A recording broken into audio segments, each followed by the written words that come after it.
Ayan, magluluto tayo ngayon ng giniling na baboy. Ayan, ayan yung mga recipe ko. Ayan, maliliit lang na hiwa ng carrots. Ayan, tapos, ayan, konti lang siya kasi nag-iisa lang naman ako, guys. So, pang tanghalian, hapunan, baka nga may matira pa ako dyan, hanggang bukas ko pa yan. Sayang naman, di ba?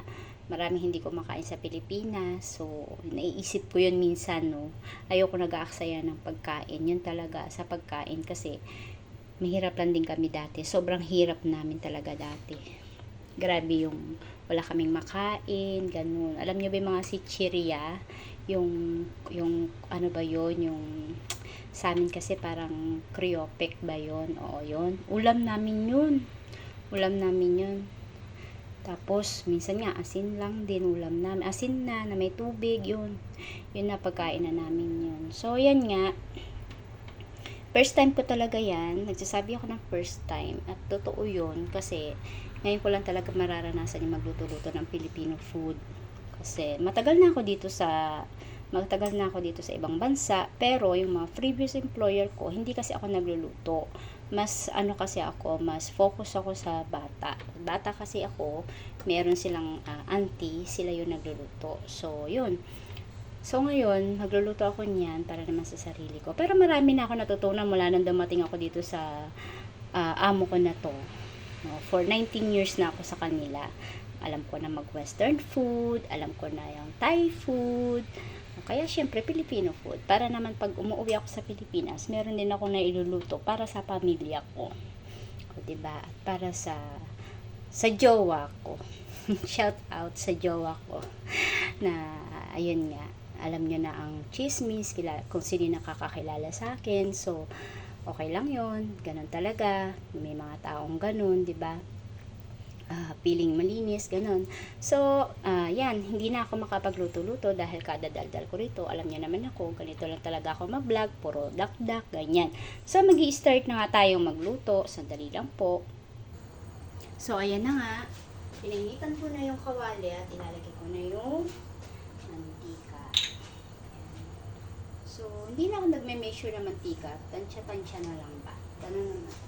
Ganun naman sa ating mga Pinoy, diba? So, ganyan ako. Hintayin ko lang uminit ng konting mantika. No, napadami nga ate mantika ako. Okay lang yan siguro. Maulan. Mekus-mekus na lang. Shoutout nga pala sa team classmate. Ayan. Team classmate at saka sa team Butete. Shoutout. Nadadalas na talaga ako dyan sa team Butete. Nakafocus na rin ako dyan sa team Butete. Kasi hindi sila, may sense silang mag-live. May sense din sila na mag-vlog at saka hindi boring ba? Yun. So, shout out kay si Emi Dasok.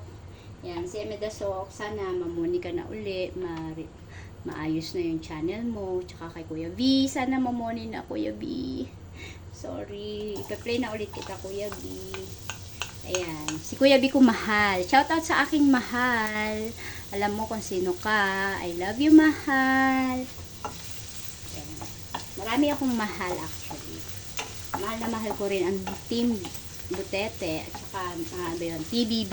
Yan. Shout out Sis Majoy, Kuya Panoy, Sir Ram, Sir Drix. Sir Drix Sunglasses. Natawag mo kong Charlie eh. Sunglasses. Shout out. Yan. Tapos, kay Siswok. Siswok. May bubulong ako sa'yo. Habang nagigisa ako dito. Baka makita mo yung magkukumpare dyan. Siswok. I-vlog mo na ha. Baka sa Australia na sila napunta. Baka naging kangaroo na sila. Hindi na sila manok. O kaya kalapati. Baka kangaroo na. Check mo lang Siswok. Baka nandyan na sila. Shout out kay Kabsa Train. Kabsa Train. Sis Osang Raketera. Shout out din kay Sis Rosana. Sis Rosana. I love you. Lagi ka nag-update sa akin. Lagi ka tumatawag sa akin.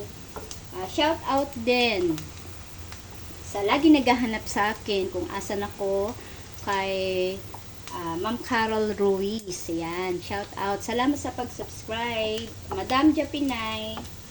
Ayan, kay Marvin Borak. Mga sisi ko, Judy Magbanwa.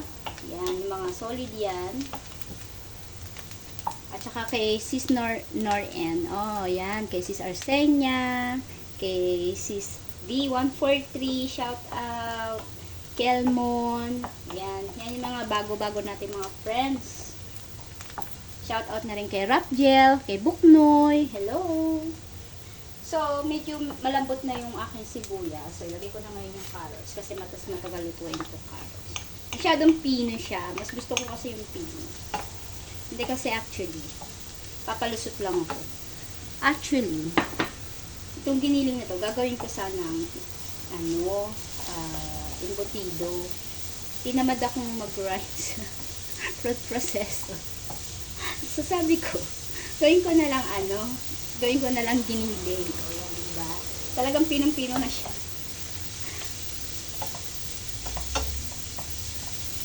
Tinamad lang ako, kaya nagpapalusot lang ako.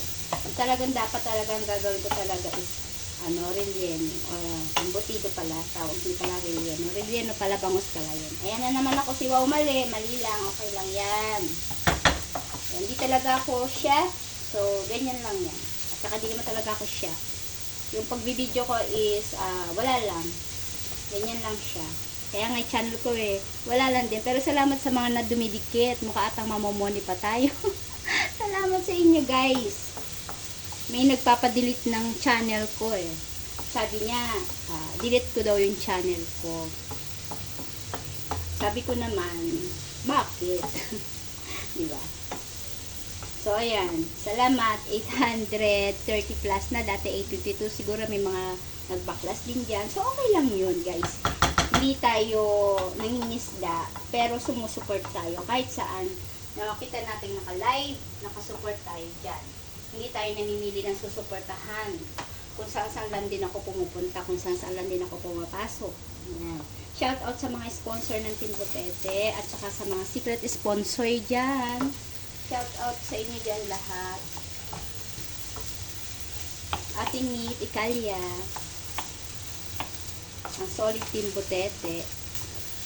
Shout out. Ayan, ganyan lang siya. So, hintayin lang natin ng konti. Ayan na nga siya. Sunod ko na rin yung red pepper. Ang capsicum.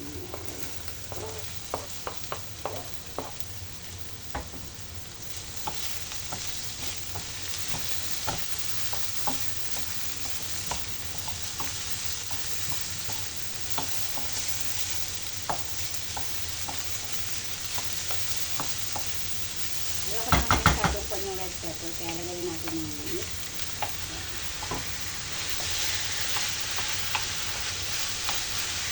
So, marami din ito guys. Nag-iisa lang talaga akong kakain kasi iba naman yung pagkain ng mga amo ko. Ang lulutuin ko sa kanila mamaya is risotto. Risotto na may chorizo at saka prawn. Yan. Walang gusto nila.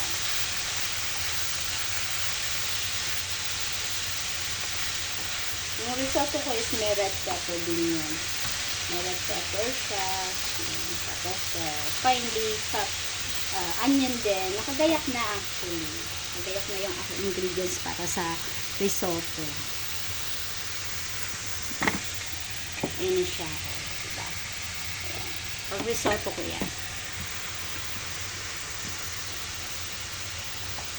Nakagayak na yon kasi gusto ko, pag dumating yung alaga ko, may time ako sa kanya. Kahit kalahating oras, isang oras, maglaro kami, ganyan, kahit na medyo binata na yung alaga ko, gusto ko pa rin na nilalaro siya, magkaroon ako ng time, bago ako magluto. Wala pa rin problema yung mga amo ko kasi, na-manage ko yung time ko para sa alaga ko, para sa sarili ko, at para sa trabaho ko.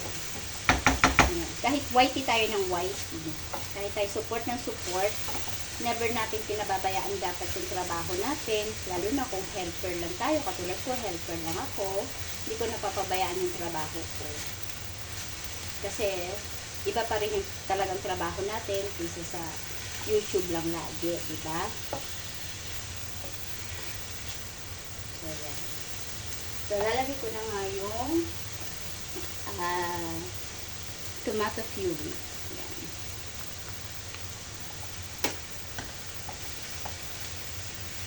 Ito ko na siya ng tomato puree at saka 1/4 na tomato sauce din siya. Actually, nalagyan ko rin ito ng kasi sa akin naman walang mekos-mekos lang. Hindi ko alam kung nilalagyan talaga nila sa giniling, ha. Nilalagyan ko siya ng light sauce. Nilalagyan ko talaga siya ng light sauce. 1 tablespoon yung ilalagay ko dyan. Tapos, timplahan ko na siya ng black pepper. Hindi pa ubos na, pero meron tayo dyan extra. Yan. And then salt. Ay guys, konti lang kasi may light sauce na siya. Maalat na yun. Kung masyado maalat, wala na tayo i-remedyo. Pag sumobra na yung alat niya. Yan. So, yan na siya. Tapos, lagyan ko na siya ng tubig. Pagka medyo okay na yung meat niya. Lagyan ko siya ng tubig. Tapos, isi-simmer lang natin ng konti. And then, taste. And then, done.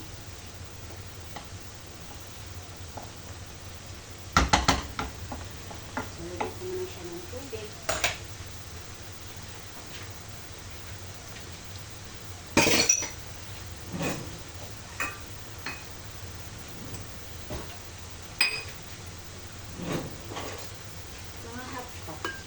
Water yan. Half lang siya. So, gawin na natin 1 cup. Parang kukunti yung half cup eh. Ayan. 1 cup na yan. 1 cup of water siya. So, simmer muna natin siya. Simmer muna natin siya guys para lalagyan ko pa siya ng laurel.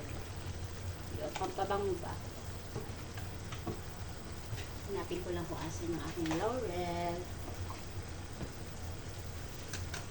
Grabe yung laurel dito. Ang lalaki. Baka naman dahon lang ito na pinulot. Laurel daw siya. Yun o guys. Bay leaves, diba? Pero ang laki niya oh. Sobrang naman laki niya. Bay leaves ka talaga. Duda eh. Duda sa... Duda pa. Duda ako kasi parang laki. Parang dahon siya na natuyo lang. Grabe laki ako. Siguro pa, lagyan ko pa siya ng sili. Dito ko sa medyo konting anghang. Hindi naman maanghang lang. Basag din. At saka hindi ko naman hinihiwa eh. Parang lang yan. Ganyan lang. So, simmer ko muna yung namahinang apoy. Ayan, simmer ko naman siya para maluto.